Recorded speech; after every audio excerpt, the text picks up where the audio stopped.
ये जो lower limb deformity है जिसको नॉक नी भी कहते हैं, घुटना टेढ़ा होता है। नॉक नी बेसिकली ये हमारा थाई का कंपोनेंट है, लेग का नी है, तो पैर ऐसे बाहर को जाने लगता है। ओके, इंडिया में बहुत कॉमन ये प्रॉब्लम आती है कि पेरेंट्स यूजुअली लेट लेके आते हैं 12-13, जब फिर बड़ी सर्जरी चाहिए होती है, छोटी सर्जरी से हम नहीं कर पाते हैं मैनेज। पर्थी डिजीज की एक और बड़ी प्रॉब्लम है, उसमें दर्द नहीं होता है, बच्चे को कोई पेन नहीं होता, बस हल्का लंगड़ापन आने लगता है।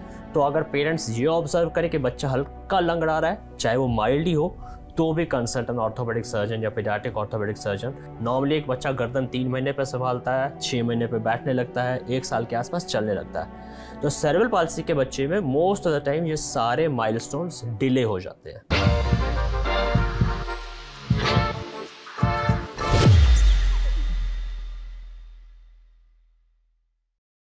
नमस्कार, मैं हूं पंकज कुमार। इस खास पेशकश में मैं बात करने जा रहा हूं एक रेनाउंड चाइल्ड ऑर्थोपेडिक सर्जन से। जी हां, जिनका नाम है डॉक्टर सोमेश वर्मानी। वर्मानी साहब हमारे साथ हैं। ये child orthopaedic, paediatric orthopaedic surgeon, in fact जिसको साइंटिफिक टर्मिनोलॉजी में, मेडिकल टर्मिनोलॉजी में कहा जाएगा, वो हमारे साथ हैं। और इनका लंबा अनुभव है बच्चों के इलाज को लेकर के। बच्चों में इन दिनों कई तरह की बीमारियां होती हैं, कई बीमारियां आनुवांशिक होती हैं, जेनेटिकली होती हैं, और कई बीमारियां एक्वायर की जाती हैं, जन्म के बाद उनमें डेवलप होती हैं। आखिरकार किस किस तरह की बीमारियां होती हैं, उससे क्या प्रिकॉशन लिया जा सकता है, उसको कैसे ट्रीट किया जा सकता है, क्योंकि छोटे शहरों में, गांव में कई ऐसे बच्चे होते हैं जिनके पेरेंट्स इग्नोरेंट होने की वजह से, उनमें अवेयरनेस की कमी होने की वजह से वो अपने बच्चों का इलाज करा नहीं पाते हैं, और उसके बाद जब बीमारी विभत्स रूप ले लेता है तब वो डॉक्टर के पास बड़े शहरों में पहुंचते हैं। जाहिर तौर पर आज हमारे साथ डॉक्टर सोमेश वर्मानी हैं, जिनके बहुत सारे परिचय हैं। मैं आपको बता दूं कि वो prestigious orthopaedic societies and organisation के मेंबर भी हैं, जिसमें Indian Orthopaedic Association, Paediatric Orthopaedic Society of India, ये दोनों ऑर्गेनाइजेशन के वो सदस्य भी हैं। और साथ ही साथ मैं आपको बताना चाहूंगा कि 15 साल से ज्यादा का अनुभव इनको प्राप्त है, इन्होंने बच्चों का इलाज किया है। तो मेरा सबसे पहले डॉक्टर वर्मानी, आपका TV9 पर स्वागत है। मैं सबसे पहले ये समझना चाहूंगा कि आखिरकार ऑर्थोपेडिक सर्जन और पेडियाट्रिक ऑर्थोपेडिक सर्जन में डिफरेंस क्या है? इतने स्पेशलाइजेशन की जरूरत क्या पड़ती है? क्या बच्चों के हड्डियों के इलाज में कोई डिफरेंट मैकेनिज्म इस्तेमाल करना पड़ता है? क्या वो डिफरेंट स्टडी है, या बहुत ज्यादा स्पेशलाइजेशन की वजह क्या है? फर्स्ट ऑफ ऑल थैंक्स आपके चैनल पे I will be talking to you about that. So आपका जो क्वेश्चन है, पीडियाट्रिक ऑर्थोपेडिक्स अलग कैसे है? पीडियाट्रिक ऑर्थोपेडिक्स नाम से तो लग ही रहा है कि हम बच्चों की बोन एंड जॉइंट डिजीज़ को ट्रीट करते हैं। बच्चों की बोन्स ही जो है वो पर से अडल्ट से अलग हो जाती हैं। कुछ चीज़ें उनमें अलग हैं, जैसे बच्चों की बोन्स ग्रो कर रही होती हैं, अडल्ट की बोन ग्रो कर चुकी हैं, उसके बोन के दोनों ऊपर और नीचे वाले दोनों हिस्से पे ग्रोथ प्लेट होती है, जहाँ पे हड्डी लंबी हो रही होती है। सेकेंड, बच्चों के बोन में काफ़ी हिस्सा कार्टिलेज का होता है। ओके, कार्टिलेज बोन से कम स्ट्रॉन्ग होता है, स्ट्रॉन्ग या फिर थोड़ा सॉफ्ट होता है। वो जॉइंट की मूवमेंट में तो हेल्प करता ही है, साथ में ग्रोथ प्लेट में भी कार्टिलेज ही होता है। सो बच्चों में कोई भी अगर इन्फेक्शन होता है या कोई चोट लगती है, तो इट इज़ वेरी इम्पॉर्टेंट कि जो कार्टिलेज है या ग्रोथ प्लेट है उसको हम एकदम मेटिकुलसली उसको वापस अपनी जगह पे लाएं। अदरवाइज़ बच्चों में आगे जाके बहुत, जो आप शुरू में कह रहे थे बच्चों की कॉमन बीमारी है, तो शॉर्टनिंग, डिफॉर्मिटीज़ बहुत कॉमन हो जाती हैं। So one thing is that. Second thing, कुछ बीमारियां पर्टिकुलरली होती ही बच्चों की हैं, लाइक जो अनुवांशिक, जिनको आप कॉन्जेंटल डिजीज़ कह रहे थे। अगर कोई बच्चा टेढ़े पैर लेके या छोटा पैर लेके पैदा हो रहा है, तो उसका ट्रीटमेंट एडल्ट पे नहीं, तभी हमें at that point of time ही हमें करना है। सेकंड, कुछ बीमारियां ऐसी होती हैं जो सिर्फ बच्चों में, जैसे पर्थीज डिजीज़ या स्लेप्ट कैपिटल फेमोरल एपिफाइसिस, वो बच्चों की ही बीमारियां हैं। और उनको, लेकिन बिकॉज बच्चों में हीलिंग पोटेंशियल बेटर है, अगर हम in that particular period of time उसको अच्छे से मैनेज कर पाते हैं, तो रिजल्ट्स काफ़ी अच्छे यूजुअली हम एक्सपेक्ट करते हैं, और हम पा भी पाते हैं उनको काफ़ी अच्छे रिजल्ट्स को। उसके अलावा जो सेरेब्रल पाल्सी मैंने एक बात की काफ़ी कॉमन है। सेरेब्रल पाल्सी भी यूजली बच्चों में जब वो ड्यूरिंग डिलीवरी या फ्यू वीक्स आफ्टर डिलीवरी उनके ब्रेन को कुछ इंजरी हो जाती है, तो वो भी बच्चों में ही है। इन नटशेल मतलब बच्चों का डिजीज़ स्पेक्ट्रम भी अलग है, बोन की कॉम्पोजिशन भी अलग है, और उनकी जो ग्रोथ पोटेंशियल है वो उसके चलते हमें उसके बोन को अलग तरीके से थोड़ा ट्रीट करना पड़ता है। एंड सेकेंडली बच्चे थोड़े फॉरगिविंग भी होते हैं। अडल्ट्स में अगर कोई फ्रैक्चर है तो हमें उसको बहुत अच्छे से अलाइन करना पड़ता है, बट बच्चों में क्योंकि ग्रोथ होनी है, आगे जाके ग्रोथ के साथ काफ़ी कुछ हड्डी वो अपने आप ही सीधी हो जाएगी, तो हम काफ़ी कुछ विद इन अ लिमिट हम जानते हैं हम किस बोन में कितना डिफॉर्मिटी एक्सेप्ट कर सकते हैं, तो हम कई बार सर्जरी भी अवॉइड कर पाते हैं, particularly in children.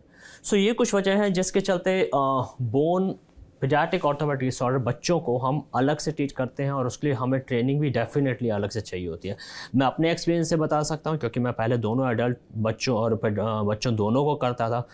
I was not that professional probably, लेकिन after my 3 years of specialise training in paediatric orthopaedics then I could realise कि ये अलग है, अलग फील्ड है, और अब उसके बाद मैं 15 साल उसको भी करते हुए हो गए हैं।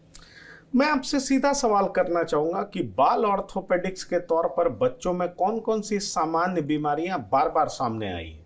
क्योंकि आपने अभी बात की सेरिब्रल पैल्सी, आपने बात की एक दो बीमारी की, और आपने बात की जो कि बहुत कॉमन है, और अगर उसका इलाज सही तरीके से मेटिकुलसली किया जाए तो वो बिल्कुल इम्प्रूव कर सकता है, रिजल्ट्स बड़े अच्छे आ सकते हैं। तो मैं चाहूँगा कि आपके जरिए दर्शकों को ये पता चल सके कि आखिरकार वो कौन सी बीमारियां हैं जो बच्चों में अक्सर होती हैं, पाई जाती हैं।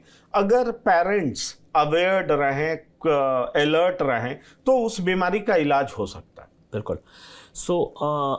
पीडियाट्रिक ऑर्थोपेडिक प्रैक्टिस में कॉमन बीमारियां जो हम डे टू डे बेसिस पे डील करते हैं, एक तो डिफॉर्मिटीज़, पैर का टेढ़ापन, नॉक नी बोलते हैं हम, बो लेग बोलते हैं, वो बहुत कॉमन है। उसका मोस्ट कॉमन, कई सारी वजह हैं बट मोस्ट कॉमन कॉज उसका विटामिन डी डेफिशिएंसी है। और भी वजह हैं, विटामिन डी पूरा होते भी कई बार बच्चों का मेटाबॉलिज्म ठीक नहीं होता, तो उसकी वजह से भी टेढ़ापन आता है, number 1। Number 2, because of good NICU facilities, because कम वेट के बच्चों को भी अच्छे से हम सर्वाइव कर पा रहे हैं इवन इन पेरिफेरी छोटी जगहों पे भी, तो सेरेब्रल पाल्सी का इंसिडेंस काफ़ी बड़ा है। उसके अलावा कॉन्जेंटल एनोमलीज, पैदाइशी बीमारियां जिनको हम कहते हैं, जो पैदा होते ही बच्चों का पैर टेढ़ा होता है, छोटा होता है, जैसे क्लब फुट एक बहुत कॉमन बीमारी है, CTEV हम उसको अपनी साइंटिफिक टर्मिनोलॉजी में बोलते हैं। उसके अलावा हिप का पैदाइशी तौर पे बाहर होना, डेवलपमेंटल डिस्प्लेजिया ऑफ हिप या कॉन्जेंटल डिसलोकेशन ऑफ हिप, वो कॉमन है। उसके अलावा और भी पैर की, हाथ की कुछ रेडियल क्लब हैंड, ऐसी कुछ पैदाइशी बीमारियाँ हैं। 2 और बीमारियां जिनका मैंने पहले भी नाम लिया, पर्थेस डिजीज़, वो भी अल्लाह से कि बहुत ही कॉमन है, but that's also one of the common disease which we deal in paediatric orthopaedics regularly on a day to day basis. Right.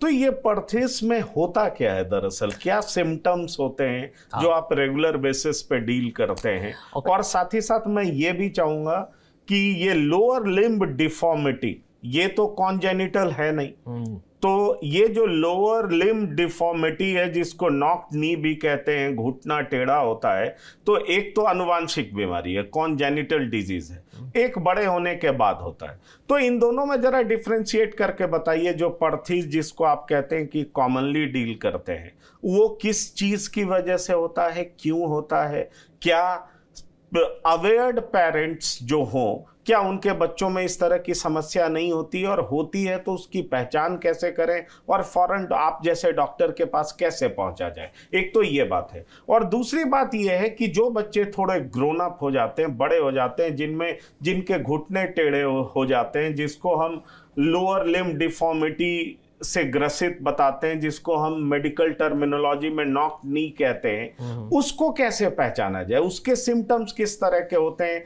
कि वो देखते ही लगे कि इस तरह की बीमारी हो रही है और हमें फौरन किसी पेडियाट्रिक ऑर्थोपेडिशियन के पास जाना चाहिए? आपने बहुत दो रेलेवेंट अच्छे क्वेश्चंस पूछे हैं, I am happy for that. दो अलग अलग हैं पर सबसे पहले नॉक नी बताता हूँ क्योंकि ज़्यादा कॉमन है। नॉक नी बेसिकली ये हमारा थाई का कॉम्पोनेंट है, लेग का नी है, तो पैर ऐसे बाहर को जाने लगता है। ओके, नॉक नी काफ़ी कॉमन है और जैसे मैंने पहले बताया vitamin D deficiency, vitamin D का बॉडी में कम होना सबसे बड़ा रीज़न है उसका। विटामिन डी बोन कैल्शियम की अब्जॉर्प्शन के लिए चाहिए होता है बॉडी में, जो हम दूध से या वॉट एवर सोर्सेज से हम कैल्शियम ले रहे हैं उसकी अब्जॉर्प्शन में विटामिन डी हेल्प करता है। अगर किसी वजह से बच्चे के बॉडी में विटामिन डी कम है तो कैल्शियम की अब्जॉर्प्शन घट जाती है, और वो घटती है कैल्शियम फिर आगे बोन के मेटाबॉलिज्म और बोन की स्ट्रेंथ और बोन की लेंथ बढ़ाने के लिए चाहिए, तो बोन वीक होती है। एंड देन सब्सिक्वेंटली जैसे बच्चा चलता है तो वो टेढ़ापन आने लगता है। इसका कॉमन प्रेजेंटेशन डेफिनेटली टेढ़ा दिखने लगता है बच्चा, तो वो एक इम्पॉर्टेंट है। ऑल तो शुरू में बहुत कम होता है और बच्चे पेरेंट्स कई बार नोट नहीं कर पाते हैं, बट एज यू सेड कि समय पे आना नॉक नी, ऑल दो सभी बीमारियों पर नॉक नी में बहुत हेल्पफुल हो सकता है बच्चे के लिए। छोटे बच्चों में लाइक 5, 7, 8 साल तक भी हम ज़्यादातर कुछ नहीं करते हैं, सिर्फ अगर विटामिन डी की कमी से और कोई कमी नहीं है। फर्स्ट स्टेप तो ये होता है कि हम देखते हैं किस वजह से है। लेट्स से विटामिन डी की कमी निकल के आई तो 5, 7, 8 साल तक हम कुछ नहीं करेंगे, सिर्फ विटामिन डी देंगे एंड विल वेट, क्योंकि बच्चे की उसके बाद काफ़ी ग्रोथ पोटेंशियल अभी है 2-4 साल 4 साल। जब विटामिन डी हम दे देंगे तो वो अपने आप सीधा हो जाएगा। प्रॉब्लम 8 साल के बाद आने लगती है या 9 साल के बाद, 8 साल के बाद जब टेढ़ा है वो बच्चा, अब ग्रोथ पोटेंशियल बहुत कम बचा है, 2 साल 3 साल, लड़कियों में 2-3 साल और लड़कों में भी थोड़ा सा ज़्यादा, तो लड़कों में थोड़ा ज़्यादा वेट कर सकते हैं। तो अगर पेरेंट्स उस स्टेज पे हम मेरे पास ले आते हैं बच्चे को, तो it's easy for me to manage, because एक बहुत छोटी सी जिसको हम मिनिमली इन्वेजिव सर्जरी कहते हैं उससे हम उसको करेक्ट कर सकते हैं।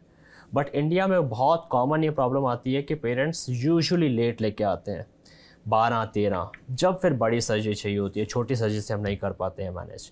सो through this interview, through this channel I would like to मैं सभी पेरेंट्स को ये मैसेज देना चाहूँगा कि अगर आपको कभी भी ऐसा लगे कि बच्चों की बोन्स में, पैरों में पर्टिकुलरली कोई टेढ़ापन, चाहे वो नॉक नी या फिर बो लैग है, तो आप उनको जल्दी लेके आएँ, consult an orthopaedic surgeon, whatever is required that can be done and manage at that stage. Now coming to your second part, you asked about Perthes disease. Perthes disease hip की disease है, वो जो कूल्हे के जोड़ की disease है, उसमें कूल्हे का जो गोला है उसकी ब्लड सप्लाई घट जाती है, और ब्लड सप्लाई घटने की वजह से वो कूला ऐसे, दैट्स अ ग्लोबुलर, ऐसे स्फेरिकल बॉल के जैसा होता है, और अगर ब्लड सप्लाई घट जाती है तो वो पिचकने लगता है, फ्लैट हो जाता है, तो एक बॉल से वो पिचकने लगता है। तो बट बच्चों में क्योंकि हीलिंग कैपेसिटी बेटर होती है, अगर उसकी एज 6-7-8 साल तक है तो वो खून का दौरा वापस भी आता है और वो फ्लैट से वापस गोल हो जाता है। तो as a paediatric orthopaedic surgeon मेरा काम क्या है कि वो जो 2 या 2.5 साल तक हो, पहले फ्लैट होकर वापस गोल होने वाला है, उस समय तक उस गोले को या उस हिप जॉइंट को प्रिजर्व रखना। तो फिर वही बात, लेकिन अगर पेरेंट्स लेट लाएंगे तो हमारे लिए मुश्किल हो जाता है। और पर्थिस डिजीज़ की एक और बड़ी प्रॉब्लम है, उसमें दर्द नहीं होता है बच्चे को, कोई पेन नहीं होता, बस हल्का लंगड़ापन आने लगता है। तो अगर पेरेंट्स ये ऑब्जर्व करें कि बच्चा हल्का लंगड़ा रहा है, चाहे वो माइल्ड ही हो, तो भी कंसल्ट एन ऑर्थोपेडिक सर्जन या paediatric orthopaedic surgeon, let them assess and decide कि कुछ ट्रीटमेंट की ज़रूरत है या नहीं है। एक और बीमारी की हमने चर्चा की, वो है सेरेब्रल पैल्सी, एक ऐसी बीमारी जिसमें बच्चों के लिए ही नहीं बल्कि उनके माता पिता और परिवार के लिए भी समस्याएं होती हैं। इन बच्चों के लिए भविष्य में क्या इलाज और सुधार की संभावना हो सकती है, क्योंकि सेरिब्रल पैल्सी भी बहुत कॉमनली सुना जाता है। आखिरकार ये किस तरह की बीमारी है? क्या ये कॉन्जेनिटल है या जन्म के बाद होता है, बच्चे बड़े होते हैं तब होता है? और ये बीमारी होती है तो इसके सिम्टम्स क्या होते हैं, कैसे इसको पहचाना जाए, ताकि हम अपने दर्शकों को बता सकें और वो अवेयर हो सकें, जान सकें और फौरन आप जैसे डॉक्टर को कंसल्ट कर सकें। बिल्कुल। सो सेरेब्रल पाल्सी का इंसिडेंस पे पिछले कुछ सालों में बढ़ा है। वजह क्या है उसकी? प्रॉब्लम बिकॉज सेरेब्रल पाल्सी होती क्या, पहले मैं आपको वो बताऊंगा। सेरेब्रल पाल्सी जैसे नाम कह रहा है, डिलीवरी के समय या शुरू के कुछ हफ्तों में बच्चे के ब्रेन को, सेरेब्रम को, ब्रेन को किसी वजह से कुछ चोट पहुंची। चोट मीन्स कुछ इंसल्ट हुई, एंड यूजुअली वो होती है इंसल्ट के बच्चे के ब्रेन को ऑक्सीजन नहीं मिलती है। नॉर्मली बच्चा पैदा होते ही रोता है, राइट। अगर बच्चा पैदा होते रोएगा नहीं, रोने से क्या होता है कि पहले तो उसको ऑक्सीजन और सारे न्यूट्रिएंट्स मिल रहे हैं मदर के थ्रू, लेकिन अगर बच्चा रोने लगता है, जैसे रोता है तो उसके शरीर में हवा जाने लगती है। That's a kind of mechanism कि जो भगवान ने प्रॉब्लम बनाया है कि सांस लेना शुरू होता है। और हम ऐसा सुनते हैं कई बार कि बच्चा पैदा होते रोया नहीं।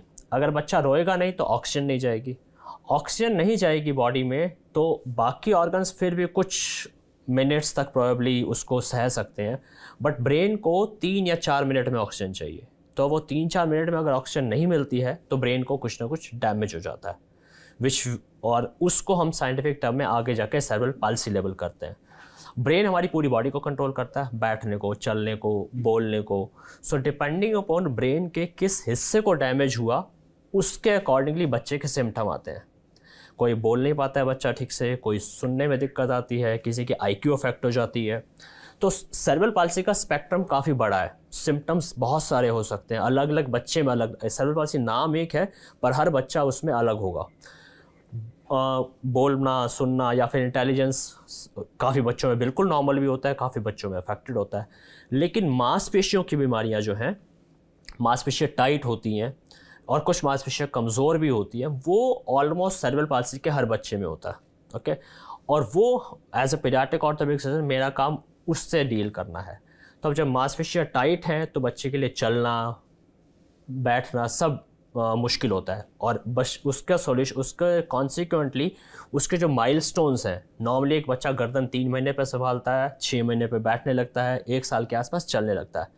तो सेरेब्रल पाल्सी के बच्चे में मोस्ट ऑफ द टाइम ये सारे माइलस्टोन्स डिले हो जाते हैं।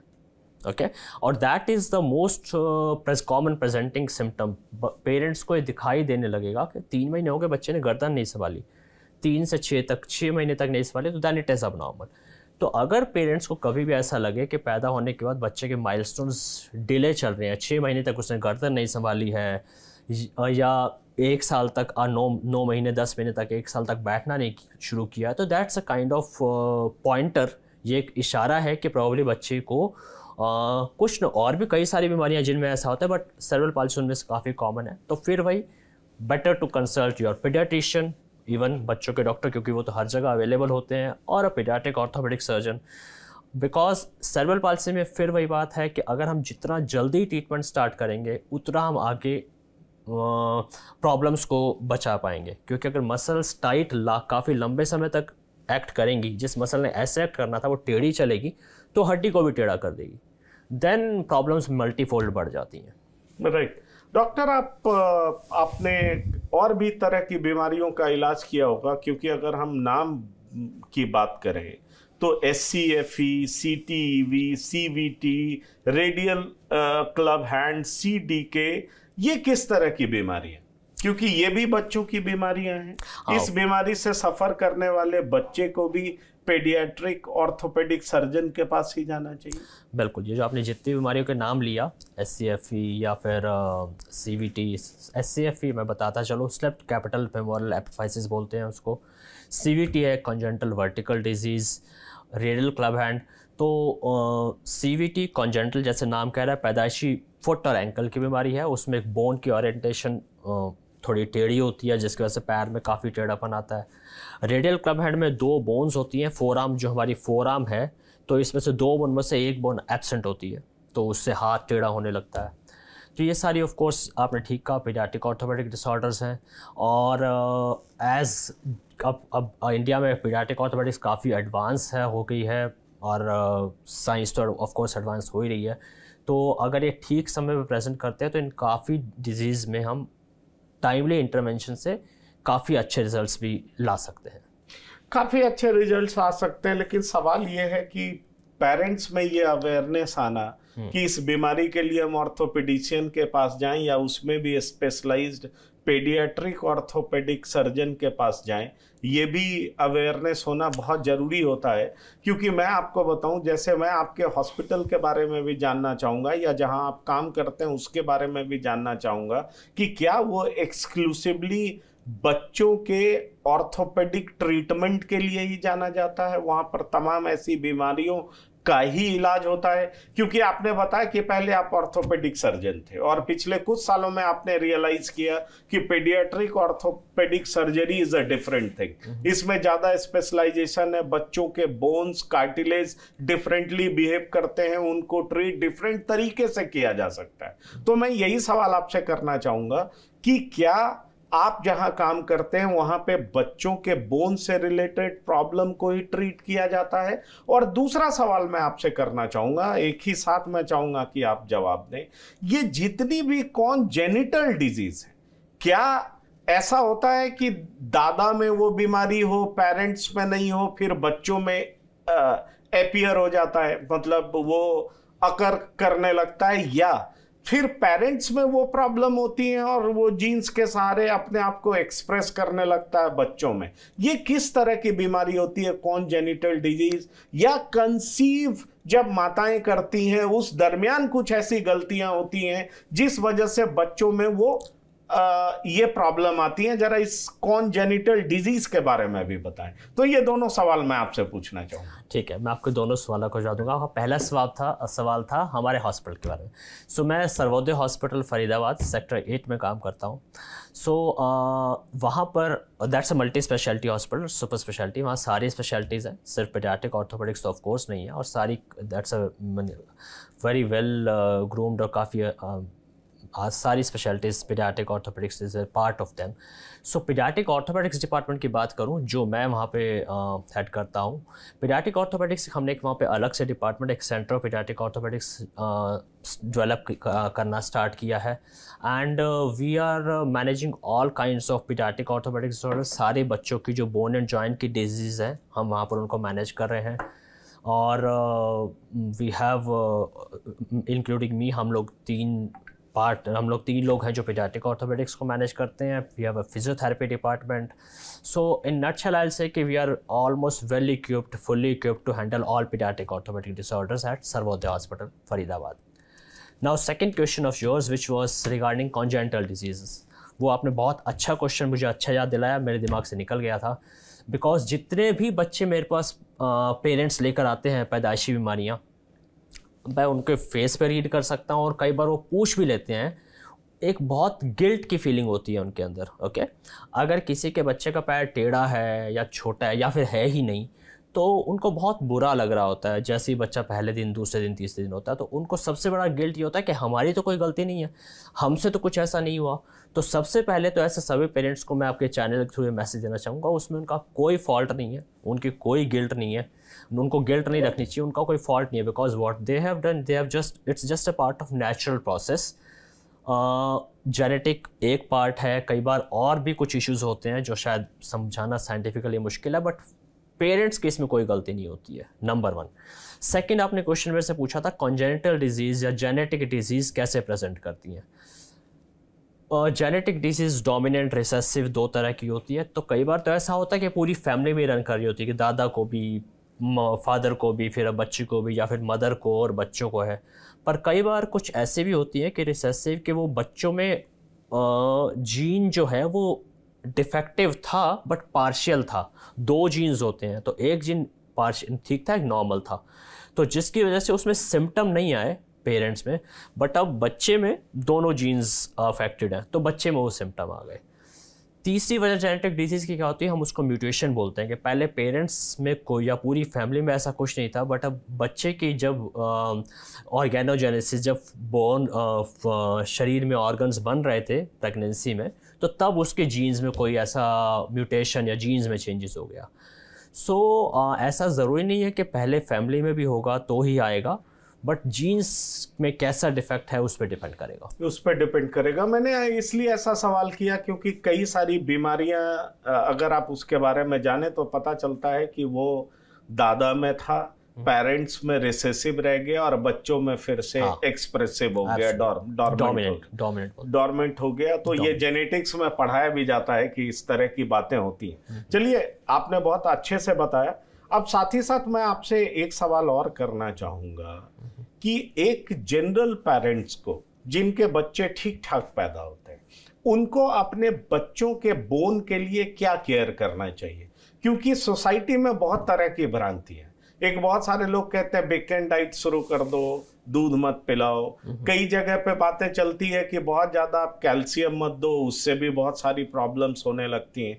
तो बहुत तरह का कंफ्यूजन होता है। अगर आप कैल्शियम नहीं देते हो, दूध नहीं देते हो, तो क्या बोन मजबूत रह पाएगा, ये भी सवाल बहुत उठता है। आजकल बच्चे ज्यादातर टाइम एसी में रहते हैं, उससे बोन्स कितना इफेक्टेड होता है, वो भी एक बड़ा सवाल है। तीसरा सवाल ये है कि जिनके बच्चे ठीक भी हैं, हेल्दी भी हैं, उनको, और वो ग्रो कर रहे हो, अपने बच्चों को ग्रूम कर रहे हो, तो उनको अपने बच्चों को ठीक ठाक रखने के लिए क्या टेक केयर करना चाहिए, क्या ध्यान में रखना चाहिए। मुझे लगता है हमारे दर्शक ये बात जरूर जानना चाहे होंगे कि एक नॉर्मल बच्चों के पेरेंट्स को अपने बच्चों की ग्रूमिंग के लिए क्या विशेष ध्यान रखना चाहिए, खान पान में क्या ध्यान रखना चाहिए, साथ ही साथ ये एसी और तमाम चीज़ों को लेकर के उस पर भी कितना ध्यान देना चाहिए, क्योंकि बहुत तरह की भ्रांतियां, इसलिए मैं ये आपसे समझना चाहूँगा। बिल्कुल। देखिए, मैंने जैसे बताया विटामिन डी डेफिशिएंसी बहुत कॉमन है, एक तो वो इम्पॉर्टेंट है। एक और इम्पॉर्टेंट चीज़ जो मैं अपनी डे टू डे प्रैक्टिस में पिछले कुछ सालों से ज़्यादा देख रहा हूँ, बच्चों में ओवरवेट और ओबेसिटी की प्रॉब्लम बहुत ज़्यादा बढ़ रही है। उसकी 2-3 वजह हैं। Fast food, junk food is one of the major reason. Sugar content of food जो हमारे हर फूड में है वो एक रीज़न है। तीसरा फिज़िकल इनएक्टिविटी। अगर मैं हर डे टू डे अपनी ओपीडी में हर दूसरे बच्चे की बात बोल रहा होता हूँ, और आपके थ्रू शायद मैं काफ़ी सारे पेरेंट्स और बच्चों तक पहुँच पाऊँगा, तो मैं 2-3 बातें ज़रूर कहना चाहूँगा। नंबर 1, बच्चों को सन एक्सपोजर बहुत इंपॉर्टेंट है। विटामिन डी डेफिशिएंसी मैंने बताया बहुत कॉमन है। विटामिन डी के कुछ सोर्सेज ही हैं हमारे पास। Good sources milk and milk products like milk, curd, cheese. लेकिन अडल्ट्रेशन और उस सब के चलते प्रॉब्ली उसमें भी we can not fully rely. But sunlight is a very good source of vitamin D, और उसकी कुछ कंडीशंस होती हैं। प्रेफर टाइम जिससे विटामिन डी अच्छा बनता है वो कहा जाता है 10 से 3 बजे, पर बहुत तेज़ धूप भी है। दूसरा एक direct skin exposure to sunlight. तो मैं बहुत बार पेरेंट्स को बताता हूँ कि 10-11 के आसपास बच्चों को 10 मिनट 15 मिनट जितना भी कर सके, डिपेंडिंग ऑन कितनी तेज़ धूप है, उनको कम से कम कपड़ों में धूप में थोड़ा एक्सपोजर दो, ताकि डायरेक्ट स्किन का एक्सपोजर हो तो विटामिन डी बनेगा। Number 1। Second, physical activity, keep them active in sports, so that overweight और ओबेसिटी जो हमने कई सारे डिजीज डिस्कस की, उनमें ओवरवेट और उसका भी रोल होता है, जैसे स्लिप कैपिटल फीमोरल एपिफाइसिस में, और अदरवाइज भी, बिकॉज ये तो पीडियाट्रिक ऑर्थोपेडिक्स एक स्ट्रीम है, पर अगर as a whole body, holistic body की हम बात करें तो भी ओवरवेट और obesity is a major deterrent for a good health. Keep them physically active. Junk food, sugar content of food should be reduce to a minimum. And of course अगर हम active रखते हैं, इन चीज़ों का ध्यान रखेंगे, तो I think we can take care of our kids in very good वे।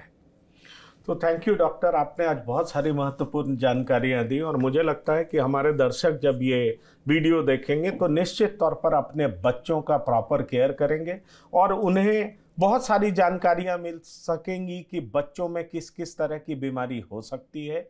जो पेरेंट्स बनने वाले हैं उन्हें भी पता चलेगा कि आखिरकार कॉन्जेनिटल डिजीज भी किस तरह की होती हैं, या बच्चे पैदा होते हुए भी, जैसे आपने सेरिब्रल पैल्सी की बात की, तो उस तरह की भी बीमारी हो सकती है और क्यों हो सकती है। लेकिन आपने एक बहुत अच्छी बात कही कि किसी भी पेरेंट्स को गिल्ट फीलिंग रखने की जरूरत नहीं है, क्योंकि अगर बच्चों में किसी तरह की बीमारी होती भी है तो उनमें किसी तरह का गिल्ट होना नहीं चाहिए। फौरन उन्हें बेहतर डॉक्टर से संपर्क करना चाहिए, और डॉक्टर सोमेश विरमानी जैसे डॉक्टर जिन्होंने अपनी प्रैक्टिस को बिल्कुल पूरे तरीके से बच्चों के लिए डिवोट कर दिया है, समर्पित कर दिया है, तो निश्चित तौर पर ये उसके लिए बहुत हेल्पफुल हो सकते हैं। या ऐसे पेडियाट्रिक ऑर्थोपेडिक सर्जन बहुत हेल्पफुल हो सकते हैं अगर आपके बच्चों में इस तरह की कोई भी बीमारी या उसके लक्षण दिखाई पड़ते हैं। तो डॉक्टर सोमेश विरमानी, हमारे साथ शामिल होने के लिए, इस प्रोग्राम में ज्वाइन करने के लिए